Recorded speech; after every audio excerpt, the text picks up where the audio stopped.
अस्सलामुअलैकुम। हम आपको अपने YouTube चैनल की एक और वीडियो में खुशामदीद कहते हैं।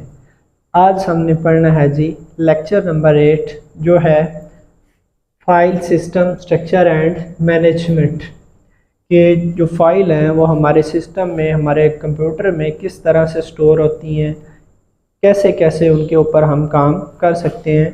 तो basically an operating system not only runs program कि जो हमारा ऑपरेटिंग सिस्टम है, हमारा सिस्टम है, उसका काम सिर्फ एग्जीक्यूशन नहीं है, उसका काम सिर्फ प्रोग्राम को रन करना नहीं है, but also store and organises the data.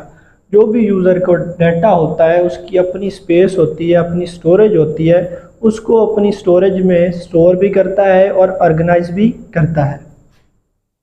This is achieved through file system, और ये तरीक़ाकार जिसमें ये सारा काम किया जाता है उस तरीक़ाकार को हम कहते हैं जी file system, which provide a structure way, जो कि एक प्री डिफाइंड तरीक़ाकार होता है for user and application to store data, कि जितने भी कंप्यूटर के यूज़र हैं, जितनी भी एप्लीकेशन हैं, वो अपने डाटा को कंप्यूटर में स्टोर कर सकें। Locate and manage information on storage devices, जितनी भी हमारी स्टोरेज डिवाइसेस होती हैं, हमारे स्टोरेज डिवाइसेस में हमारी हार्ड ड्राइव होती है, हमारे मेमोरी कार्ड्स होते हैं, हमारी USB होती है और हमारे SSD होती हैं, उनमें अपने डाटा को स्टोर कर सकें। इस तरीक़ाकार को हम कहते हैं जी file system. A well-designed file system ensure that data remains organized. Organized का मतलब होता है जी तरतीब शुदा, secure and easily retrievable. Even there are thousands of files contain complex data. वो कहता है एक अच्छा फाइल सिस्टम इस बात को यकीनी बनाता है कि जितना भी यूज़र का डाटा है, जितना भी एप्लीकेशन का डाटा है, वो ऑर्गेनाइज्ड रहे, सिक्योर रहे, इजीली रिट्रीवेबल हो, जब यूज़र को उसकी ज़रूरत पड़े तो उसके लिए अवेलेबल हो। अगर यूज़र की हज़ारों फाइल्स भी हों तो उसके लिए इजीली रिट्रीवेबल हो उसका डाटा जब उसको उसकी ज़रूरत पड़े। फिर टाइप्स ऑफ फाइल सिस्टम, जो हमारा ये फाइल सिस्टम है इसकी कुछ इकसाम होती हैं जो मुख्तलिफ ऑपरेटिंग सिस्टम में यूज़ की जाती है। पहली टाइप है जी हमारी FAT32 use in USB flash drive, जो कि हमारी USB में इस्तेमाल होती है। दूसरी टाइप है जी फाइल सिस्टम की NTFS use in Windows operating system. तीसरी टाइप है जी APFS और HFS प्लस, जो कि मैक ऑपरेटिंग सिस्टम में यूज़ की जाती है।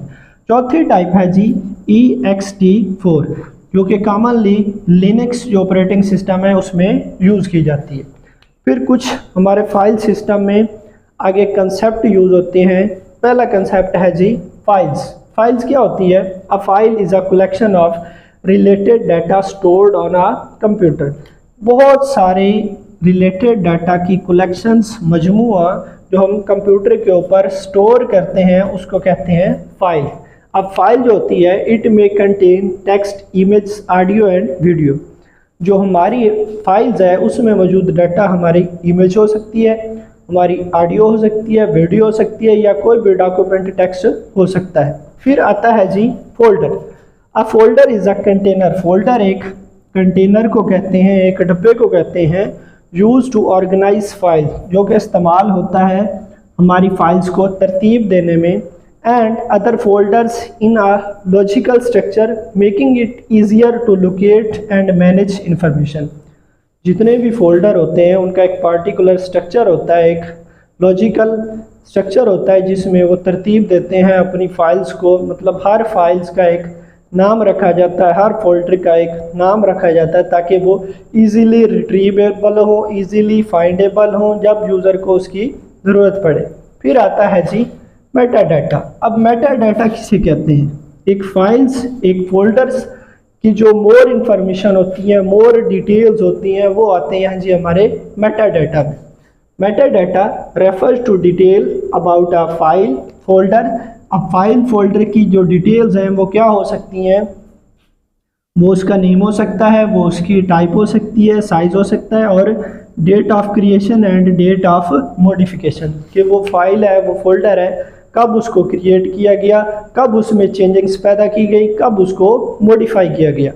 ये हम मेटा डाटा इसलिए रखते हैं कि अगर थाउजेंड्स फाइल्स, हज़ारों फाइल्स, लाखों फाइल्स हमारे कंप्यूटर में मौजूद हों तो मेटा डाटा की मदद से, उसके नेम्स की मदद से, उसकी डेट ऑफ क्रिएशन की वजह से, उसके साइज़ की वजह से उसको इजीली फाइंड किया जा सके उन लाखों करोड़ों कंप्यूटर में मौजूद फाइल्स को।